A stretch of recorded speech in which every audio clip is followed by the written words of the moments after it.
مقام لاہور کا تھا۔ ایک اعلیٰ سیکیورٹی شخصیت لاہور کے اندر موجود تھی اور ان کی موجودگی میں مختلف صحافیوں کو مدعو کیا گیا، جن میں بڑے نامور جو صحافی تھے وہ شامل تھے، اور اس بریفنگ ملاقات یا سوال و جواب کے سیشن کا مقصد وار آن ٹیرر کے اوپر بریف کرنا تھا۔ یہ محض ایک بریفنگ نہیں تھی، یہ دراصل ریاست کے اعصاب پر لکھی ہوئی وہ تحریر تھی جو اب پس پردہ نہیں رہی۔ لاہور میں میڈیا نمائندگان کے ساتھ ہونے والی اس ملاقات میں جو باتیں کہیں گئیں وہ محض جملے نہیں تھے، بلکہ ایک واضح سمت، ایک دو ٹوک موقف اور ایک سنجیدہ وارننگ تھی کہ پاکستان اس وقت کس موڑ پہ کھڑا ہے اور اب آگے راستہ کون سا ہے۔ آپ سب پر سلامتی ہوں، میں یاسر رشید ہوں اور آپ دیکھ رہے ہیں سنو نیوز۔ ناظرین، اس بریفنگ میں سب سے بنیادی نقطہ یہ رکھا گیا کہ پاکستان میں فتنہ الخوارج اور فتنہ الہندوستان کا مسئلہ کسی ایک ادارے کا نہیں بلکہ پوری قوم کا مسئلہ ہے۔ اس بریفنگ کے اندر کون کون موجود تھا، میں کچھ نام آپ کے گوش گزار کر دیتا ہوں۔ کچھ جو اگر ذہن سے محو ہو گئے ہیں تو وہ بھی وہاں پر موجود تھے۔ ان میں نامور اینکر پرسن منصور علی خان موجود تھے، مرید فاروق موجود تھے، مجیب الرحمان شامی صاحب موجود تھے، سلمان غنی صاحب موجود تھے، افتخار صاحب موجود تھے، کامران شاہد صاحب موجود تھے۔ الغرض لاہور کے کوئی بھی بڑے صحافی کا اگر آپ نام لیں تو وہ اس محفل کے اندر موجود تھا۔ میرا نہیں خیال کہ کوئی ایسا صحافی نامور ہو جو اس محفل کا حصہ نہ ہو۔ ارشاد احمد عارف صاحب وہاں پر موجود تھے، اجمل جامی صاحب تھے، فیصل عباسی تھے، عمر دراز گوندل تھے، ایثار رانا صاحب تھے، اس کے علاوہ اور بھی بہت سارے چینلز کے جو صاحبان تھے وہ وہاں پر موجود تھے۔ وہاں پر مختلف سوال کیے گئے۔ ایک سوال اس سے پہلے جو راولپنڈی کے اندر ہماری ایک اسی طرح کی بریفنگ کی میٹنگ تھی، اس میں اس شخصیت کی طرف سے دو صوبوں کا حوالہ دیا گیا تھا۔ اس میٹنگ میں آپ کو تھوڑا سا فرق بتاتا ہوں کہ کیا تھا۔ جو سوال وہاں پہ کیے گئے ان کے اندر بنیادی تضاد کیا دکھائی دیا، یا وہاں پر جو جواب بتائے گئے ہیں ان کا نتیجہ کیا نکلا ہے۔ اس میٹنگ میں کے پی کو جو فوکس کیا گیا، سوال زیادہ وہ کیے گئے جو اس سے پچھلی میٹنگ تھی۔ اس میں باقاعدہ طور پہ یہ پوچھا گیا کہ کے پی والوں سے آپ کو کیا اعتراض ہے، تو جواباً یہ کہا گیا کہ کے پی سے اعتراض نہیں ہے، سیکیورٹی کے معاملے بلوچستان کے اندر بھی موجود ہے، ہمیں کے پی حکومت سے کوئی مسئلہ نہیں ہے۔ اگر حکومت تعاون ٹھیک کرے، اپنی ذمہ داریاں ٹھیک سے انجام دے تو نتائج مختلف نکل سکتے ہیں۔ جس طرح بلوچستان حکومت تعاون کر رہی ہے، جس طرح بلوچستان حکومت اپنا کام کر رہی ہے، تو اسی طریقے سے وہاں پہ جو گراف ہے دہشت گردانہ حملوں کا وہ نیچے ہوا ہے، اور سپائک کے پی کے اندر دیکھنے کو ملی ہے جو 50% سے اوپر چلا گیا۔ تو اب اسی بنیاد کے اوپر اس میٹنگ میں مجھے یہ تھا کہ اب سوال یہ کیا جائے گا کہ وہاں پر آپ نے کہا تھا کہ ہمارا تعاون ہے، تو یہ پچھلی ایک بہت بڑی سپائک جو دیکھنے میں آئی ہے تو اس کا نتیجہ کیا رہا۔ تو جواباً جو سننے کو ملا وہ بھی مستند تھا اور بڑا ناپ تول کے تھا کہ دیکھیے تعاون تھا، جس کی وجہ سے وہ تمام جگہوں پہ کیے گئے جو حملے ہیں ان میں کتنے لوگ ان کے مارے گئے، ان کی تعداد 200 سے اوپر ہے، اور ابتدائی طور پہ جو 40 تھے وہ بیچ میں انکلوڈ ہے۔ ان کا یہ بھی کہنا تھا کہ 200 سے اوپر کی جو تعداد رپورٹ ہوئی ہے اس کے بعد بھی بہت سارے لوگ ٹارگٹ کیے گئے ہیں۔ پھر ایک چیز اور بتائی گئی کہ ان علاقوں کی باریکیاں جو ہیں وہ اب سمجھ میں آ چکی ہوئی ہیں، تو اس وجہ سے وہاں پہ جو سرویلنس کا عمل ہے وہ زیادہ مضبوط ہو چکا ہوا ہے۔ سیکیورٹی ذرائع کے مطابق اگر یہ سمجھ لیا جائے کہ دہشت گردی کے خلاف جنگ صرف فوج، پولیس یا کسی فورس کی ذمہ داری ہے تو یہی سب سے بڑی غلطی ہے۔ ان کا کہنا تھا کہ یہ جنگ دراصل ریاست اور معاشرے کے درمیان ہم آہنگی کی جنگ ہے، اور اس میں کامیابی اسی وقت ممکن ہے جب قوم بطور ایک اکائی کھڑی ہو۔ یہ بات واضح انداز میں کی گئی ہے کہ اس سے پہلے جب مارکائے حق ہوا اور دوسری طرف سے آپریشن سندور لانچ کیا گیا تو جو ڈائریکٹ حملہ کیا گیا تھا پاکستان کے اوپر تو تمام قوم یکجا تھی، کیونکہ وہ ڈائریکٹ حملہ تھا تو سارے یکجا تھے، وہ مخالف نظریات والے، مخالف آوازوں والے، مخالف سیاست والے، وہ سب کے سب یکجا تھے کہ ہاں ہم نے ٹھیک جواب دیا بھارت کو۔ لیکن یہ انڈائریکٹ ہے جو بلوچستان یا کے پی یا کسی بھی دوسری جگہ پہ ہو رہا ہے۔ اب یہ انڈائریکٹ جو ہے تو انہوں نے کہا کہ جو مخالف نظریات والے ہیں وہ یہ سمجھتے ہیں کہ یہ جو جنگ ہے دہشت گردوں کے خلاف یہ فوج کی ہے، یہ ایف سی کی ہے، یہ لیوی کی ہے یا پولیس کی ہے۔ ان کا یہ کہنا تھا اس کی بنیاد نیشنل ایکشن پلان پہ بنی تھی اور اس میں یہ لکھا گیا تھا کہ یہ جنگ پوری قوم کی ہے. اگر اس پر مکمل اور غیر مشروط عمل درآمد نہیں ہوگا تو کسی ایک آپریشن یا کسی ایک کارروائی سے مسئلہ حل نہیں ہو سکتا. نیشنل ایکشن پلان کو محض فائلوں یا میٹنگز تک محدود رکھنے کی بجائے زمین پر نافذ کرنا ہی اصل چیلنج ہے. پھر وہ سیکیورٹی جو اعلیٰ شخصیت ہے وہ یہ بھی دو ٹوک موقف اختیار کر چکے ہیں کہ پاکستان کے اندر ہونے والی جو سپانسرڈ دہشت گردی ہے اس کے پیچھے بھارت کا ہاتھ ہے. یہ کوئی نعرہ نہیں ہے بلکہ انٹیلیجنس شواہد ہیں، گرفتاریاں، اعترافات ہیں اور فیلڈ رپورٹس پہ مبنی حقیقت ہے. ادھر پوچھا گیا، ایک شخصیت نے سوال کیا کہ پوری دنیا مانتی ہے کہ بھارت اس کے پیچھے ہے، افغانستان اس کے پیچھے ہے، ہمارے اپنے لوگ جو ہیں وہ یہ کہتے ہیں کہ ثبوت دکھائیں کہ اس کے پیچھے افغانستان ہے، یہ اس کے پیچھے بھارت ہے. تو انہوں نے جواباً یہ کہا کہ وہ جو باتیں کرتے ہیں ان کے اپنے اپنے مفادات اس کے پیچھے ہوں گے، وہ اپنے اپنے مفادات کو لے کے باتیں کرتے. تو پوچھا گیا کہ مفادات کیا ہیں، کیا کسی پولیٹیکل جماعت کا مفاد ہے؟ تو آج ایک کیٹیگوریکلی بات یہ کی گئی کہ پولیٹیکل جماعت نہیں، انفرادی طور پہ ہر شخصیت کا ہے.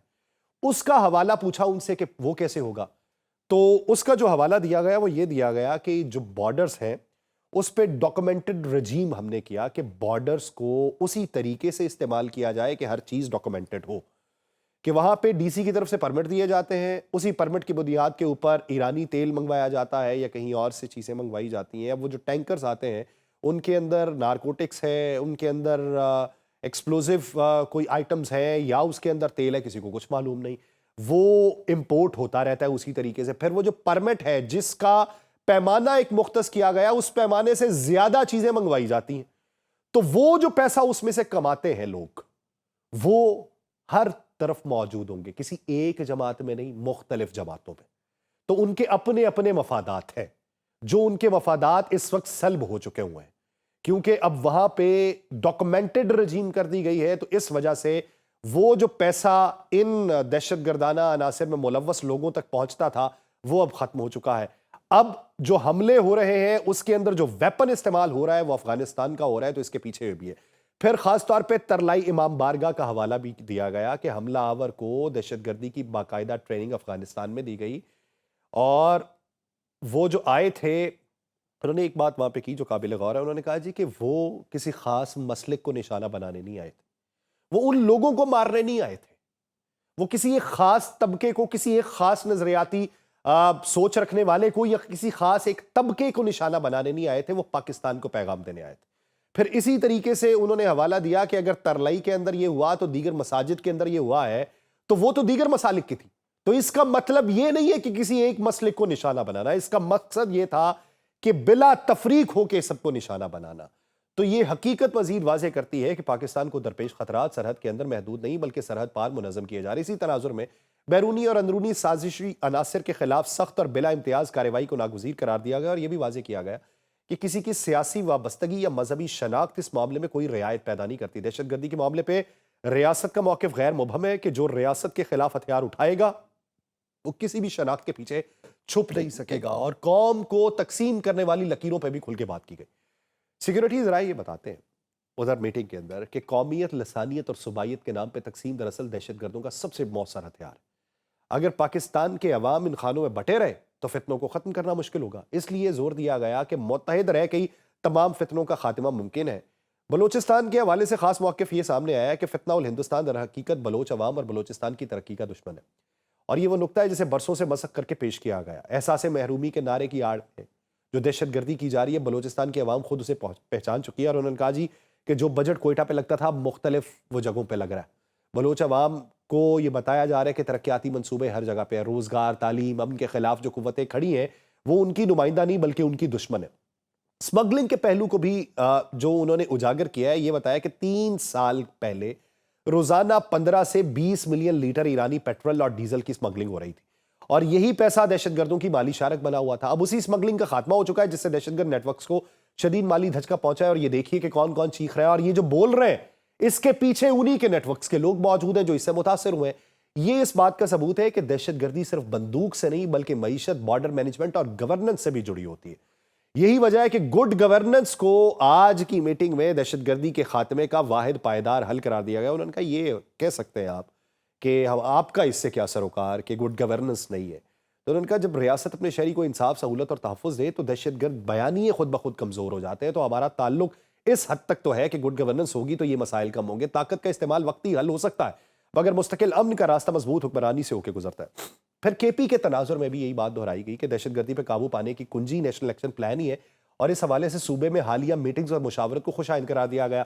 ہمارے ایک قریبی دوست ہیں، انہوں نے کہا جی کہ آج سے کچھ عرصہ پہلے تک تو کے پی کے وزیر اعلیٰ جو ہیں وہ تو اس بات کے اوپر قائل ہی دکھائی نہیں دے رہے تھے، پھر اچانک ان کی ٹون بدلی ہے، وہ بڑی میٹنگز کا حصہ بھی بن گئے اور انہوں نے صوبے کے اندر جاری آپریشنز کی حمایت کا بھی اعلان کر دیا. تو کیا آپ نے ان کو سمجھایا یا ان کو خود ہی سمجھ آ گئی؟ تو جواباً یہ سننے کو ملا کہ انہیں خود ہی اس کا اندازہ ہو چکا ہوگا کہ اب معاملات کس طرف کو ہیں. تو وہاں پر یہ بات ہوئی کہ کیا ہم یہ سمجھے کہ معاملات کسی سے طے ہو رہے ہیں؟ تو جواباً یہ تھا کہ معاملات دہشت گردی کے معاملے پہ ہی ہیں اور دہشت گردی کے معاملے پہ جس کے ساتھ بھی تعاون کرنا پڑا یا جس کا تعاون درکار ہوا، جس کو باور کروانا پڑا، جس کو بریفنگ دینا پڑی اور اس سے کوئی قابل عمل اقدام دیکھنے کو ملا تو اس کے ساتھ بات کی جائے گی اور یہ معاملہ آگے تک چلایا جاتا رہے گا. قوم کو یہ بھی یاد دلایا گیا ہے کہ جس طرح مارکہ حق میں پوری قوم متحد ہو کے بھارت کے سامنے کھڑی ہوئی ہے، اسی طرح دہشت گردوں کو بھی شکست دی جا سکتی ہے. اور یہ محض جذباتی جملہ نہیں ہے بلکہ حالیہ تجربات کی روشنی میں کہا گیا موقف ہے کہ قومی اتحاد دشمن کے ہر منصوبے کو ناکام بنا سکتا ہے. تعلیمی دوروں جو ادارے ہیں ان کے دوروں کا حوالہ بھی دیا گیا. انہوں نے کہا کہ آپ تو پڑھے لکھے ہیں، آپ تو سوال کرتے ہیں، لیکن اب تو نوجوان نسل کی اکثریت جو ہے وہ بڑے اہم سوال کرتی ہے. تو ان کا مائنڈ سیٹ جو ہے وہ بھی پتہ چلتا ہے کہ وہ کیا سوچتے ہیں، کیا پرکھتے ہیں، ان کے لیے دیکھنے کو کیا چیزیں ہیں. تو نوجوان نسل کی اکثریت جو ہے وہ اب یہ سمجھنے پر مجبور ہوگی کہ پاک فوج کے ساتھ سیسا پلائی دیوار بن کے ہی کھڑے رہیں گے. سیکیورٹی ذرائع جو یہ بات کر رہے ہیں تو اس میں ان دوروں کا حوالہ ہے اور اس میں کیے گئے تلخ سوالوں کا بھی حوالہ ہے، لیکن اس پہ جواب جو تھے وہ مؤثر تھے. یہ تاثر کے نوجوانوں میں فوج کے خلاف کوئی وسیع بیانیہ پنپ چکا ہے، یہ زمینی حقائق سے مطابقت نہیں رکھتا. براہ راست رابطے ہو رہے ہیں، مکالمے ہو رہے ہیں اور آگہی ہو رہی ہے، سوچ کے اندر تبدیلی آ رہی ہے وارن ٹیرر کے معاملے کے اوپر.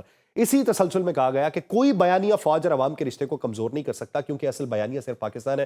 وہاں پہ بالخصوص بات کی گئی کہ ہمارا جب ان سے کہا گیا کہ کیا آپ دوسروں سے بھی رابطے میں ہیں، وہ میں بات بیچ میں سے مس کر گیا ہوں، کہ کیا ایسا ہو سکتا ہے کہ آپ کسی کے ساتھ کوئی قابل عمل کوئی چیز صلح صفائی والی سوچ رہے ہو؟ انہوں نے کہا جی ہم فوج کا جو نکاح ہے وہ ریاست کے ساتھ ہے، ریاست میں کوئی بھی جماعت ہو جو برسر اقتدار ہے، ہمارا نکاح اس کے ساتھ ہے، کسی اور کے ساتھ نہیں. تو ریاست میں جو موجود ہوگا، ریاست کے جو احکامات ہوں گے وہی چلائیں گے. سیاسی تناظر میں اپوزیشن لیڈر کے حالیہ بیان کو بھی افسوسناک قرار دیا گیا اور حقائق کے منافی قرار دیا گیا ہے، لیکن ساتھ یہ بھی وضاحت کی گئی کہ بات چیت تمام سیاسی جماعتوں کا استحقاق ہے. آپ نظریات مختلف رکھیں لیکن سیاست سے فوج کا کوئی لینا دینا نہیں ہے، فوج کا کردار آئین کے دائرے میں رہ کر. پھر اس بات کے اوپر بھی زور دیا گیا کہ تمام قانونی معاملات، کورٹ کیسز، سیاسی تنازعات کا فیصلہ آئین اور قانون کے مطابق ہوگا. جب یہ سوال کیا گیا کہ خان صاحب سے ملاقات کے لیے ایک فرینڈ آف کورٹ مقرر کیا جاتا ہے، وہ جاتے ہیں 3.5 گھنٹے ملاقات کرتے ہیں اور پھر دیکھنے کو یہ بھی ملتا ہے کہ کے پی کے سی ایم کی بھی جو ہے وہ آنیاں جانیاں تبدیل ہوئی پڑی ہیں. تو انہوں نے کہا جی کہ یہ فیصلے عدالتوں نے کرنے ہیں، کسی بھی مسئلوں کو سڑکوں یا بیانیے کے ذریعے حل کرنے کی جو کوشش ہے وہ کوشش جو ہے وہ آنے والے دنوں کے اندر دیکھنے کو ملے گی یا اس کے کوئی نتائج نکلیں گے. تو وہ کوشش ریاست کو کمزور کرتی ہے اگر آپ فوجی طریقے سے کرنا چاہیں. تو انہوں نے کہا جی یہ مضبوط نہیں کرتی. مجموعی طور پہ یہ ملاقات اس حقیقت کا اظہار تھی کہ پاکستان اب ابہام کے دور سے نکل کے واضح فیصلوں کے مرحلے میں داخل ہو چکا ہے. دہشت گردی، بیرونی مداخلت، اندرونی انتشار اور کمزور حکمرانی کے خلاف جنگ ایک ساتھ لڑی جا رہی ہے. پھر انہوں نے ایک اور چیز کہی کہ افغانستان کا جو معاملہ ہے، افغانستان میں ہمیں یہ دیکھنا ہوگا کہ وہاں پہ کیا چل رہا ہے. نارکوٹکس وہاں سے ایکسپورٹ ہو رہا ہے، ویپنز ایکسپورٹ ہو رہے ہیں. پاکستان کی $1 ٹریلین کی جو معیشت ہے پورے سال کی، جو اندرونی طور پہ بھی اور بیرونی طور پہ بھی ہے، جس میں ہمارے $1 بلین کے اندر ریمیٹنسز بھی ہیں، ہماری $1 بلین کے اندر ایکسپورٹ بھی ہے، جس میں $4 بلین کی آئی ٹی کی ایکسپورٹ بھی ہے. اس سب کے باوجود چھوڑ دیں بھارت کیا کر رہا ہے، یہ دیگر کیا کر رہے ہیں، چھوڑ دیں کہ باقی دیگر ممالک کیا ہے اور ہم ان کے مقابلے میں کیا ہے. افغانستان سے اب اگر اپنا مقابلہ کریں تو وہاں پہ کیا ہے، وہ ایکسپورٹ کیا کر رہے ہیں. ہمارا ڈالر 280 کے اوپر ہے بڑی مشکل سے اور وہ 65 کے اوپر ڈالر کو رکھے پڑے. تو وہ جو وہاں پہ چیزیں آ رہی ہیں وہ کہاں سے آ رہی ہیں، وہ پیسہ ان کے پاس کہاں سے آ رہا ہے، تو اس لیے اس کے اوپر خاص توجہ دینے کی ضرورت ہے. دنیا اس کے بارے میں توجہ دے رہی ہے. ایران کے معاملے کے اوپر بھی انہوں نے یہ کہا کہ ایران کا جو منظرنامہ ہے، ہم یہ چاہتے ہیں کہ ایران کے اندر استحکام ہو اور یہی ہمارے فائدے میں ہے.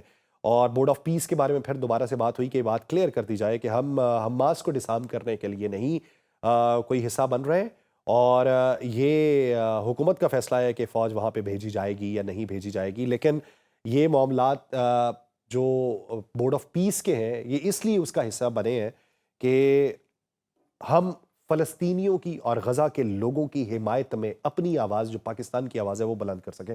مجموعی طور پہ وارن ٹیرر کے اوپر بات کی گئی ہے اور اس کا منظرنامہ کلیئر کیا گیا، اور اس میں یہ بتایا گیا کہ سرویلنس ہماری مضبوط ہے، اسے اور زیادہ مضبوط کر رہے ہیں. آپریشن یہ جاری و ساری ہے، کچھ نمبرز بعد میں آنا بھی باقی ہیں.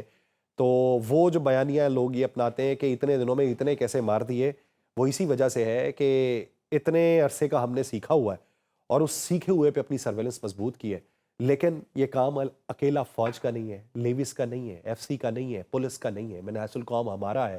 اور اگر اس میں آپ ہمیں توڑنے پہ، ہمارے اوپر اعتراضات کرنے پہ، ہمارے اوپر انگلیاں اٹھانے پہ اور سوالات کرنے پہ آئیں گے تو پھر ہمارا مورال کہاں سے بلند ہوگا. تو یہ پیغام قوم کے لیے، تو قوم اس پیغام کو مثبت طریقے سے اگر لے تو پاکستان بہتری کی طرف گامزن ہو سکتا ہے. مجھے دیجیے اجازت. اللہ نے